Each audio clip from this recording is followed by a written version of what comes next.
they were to become MK people. For sure they were MK already, I didn't know. But she told me before, the way we were helping them. She said, it feels like these guys are even MK.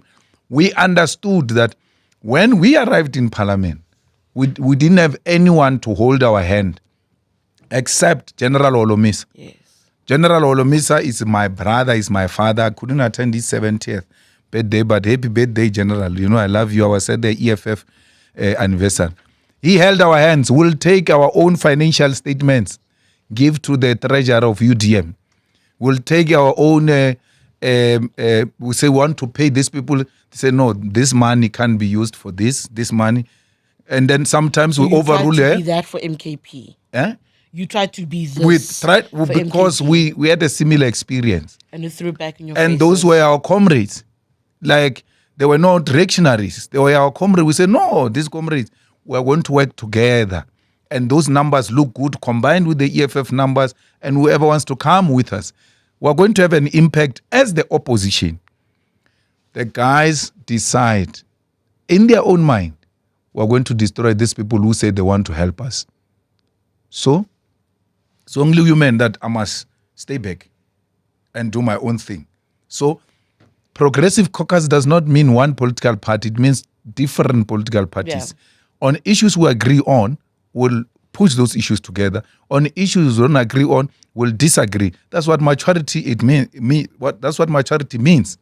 But for Colleen to start acting like a school rep who's in competition with another girl, when Umpile goes first, she gets irritated and then she throws her toys that I'm the one who's supposed to say it. But she's saying the same thing you want to say. What's your problem?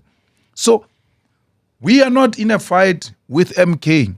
We just decided to concentrate on our party and build our party. Because when we tried to be nice people, we almost got killed for being nice. Let's stay with MKP for 2 seconds, actually. Yep. Former President, actually it's a line I think I heard from Freedom Balula, yep, that once you walk away from former President Jacob Zuma, you must never go back. That's a tactical error. As Julius Malema, who leads the EFF, when you reflect back on what happened over the past year, do you think you made a mistake going to the table, talking to former President Jacob Zuma about what the way forward should be? But that will be a much risk. You can't say to me, I must not talk to anyone. I mean, Helen Zille can talk to her. I can talk to her. Whether we agree or not is something else. Out of the discussion I had with President Zuma, nothing came out of that which suggested an entanglement, like someone wants to suggest it. No structure of the EFF was ever told that we are working with MK, do this for MK. No. So even now, if I can go talk to President Zuma, I can talk to President Mbeki. I met President Mbeki at DD's funeral. May his soul rest in peace. I greeted him and then chit-chatted and then we moved. I've got nothing personal against him. We never discussed political strategy with Zuma. I discussed with Zuma, which is something all of you are refusing to listen. I said to Zuma, go to the Zondo Commission. The court has directed that you go to the Zondo Commission. If you don't go, there's going to be a huge fight. They're going to arrest you. And there will be a problem. And he said, no, he's not going. I said to him, look, you are going to destroy this country because anyway, people will fight for you. People love you. People are going to fight for you, that you are treated unfairly. I also don't agree that you are being treated fairly in relation to the things they want you to come and talk about. But Baba, you are a politician. That thing is a huge international platform. You just take that thing and talk. When Zondo says, no, you say, ngisakhuluma. Uzomamela, you said I must come here.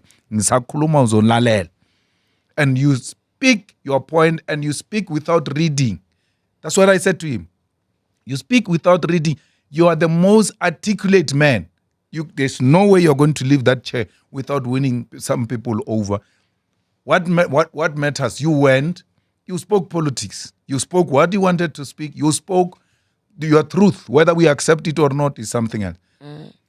Had President Zuma taken my advice and went to Zondo Commission, we would have saved life in the July unrest in KZN. That's what people don't want to talk about. They say, no, this problem is that he went to Zuma. No, we didn't talk politics. We didn't talk EFF.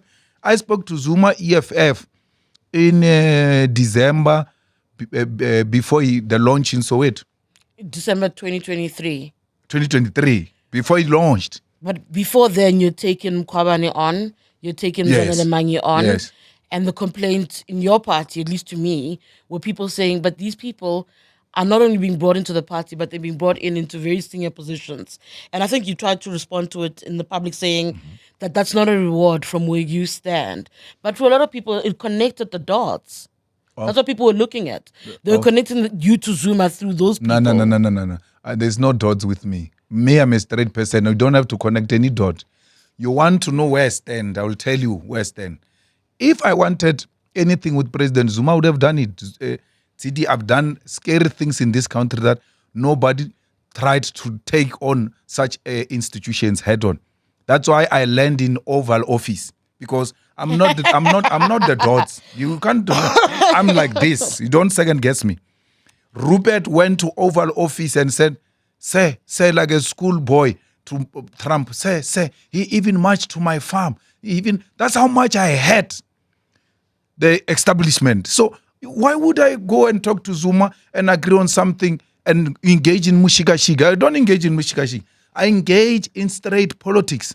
That's why the way I speak this way because I don't have underground with anyone.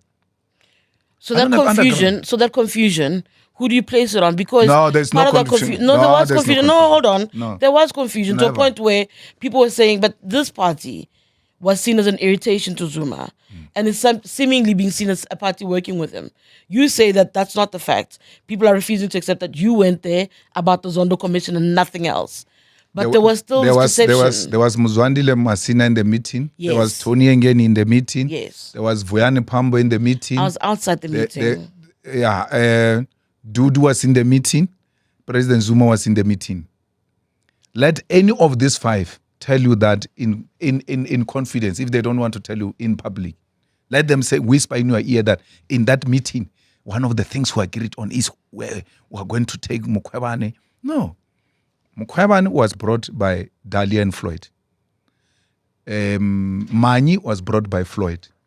They all left together the same way they brought each other. They were never brought by me. I never had any relationship with Mkhwebane. Mkhwebane has never received any call from me to say, hey, Chief, join EFF, you'll go to Parliament. No, not me. I've never done that. I've got a huge respect for Carl Niehaus. But him too was never brought by me. I never called him and said, he decided, look, this party thing is not working. Let's go and join the EFF. Something that he told me one day when we were marching.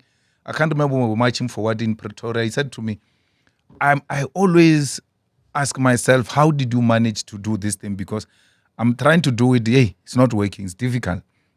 I said, no, we'll have a conversation. So you can hear that is a person who had admired the EFF already. So I never had such a conversation with President Zuma. How I learned in Zuma's house is Floyd, Marshall, Dali go to the meeting, first meeting. The all parties must collapse into one party, blah, blah. They have a discussion. That's why Zuma addressed them for 3 hours. General Holomisa was there. And then they said, okay, let's go and have discussions separately. We'll come back.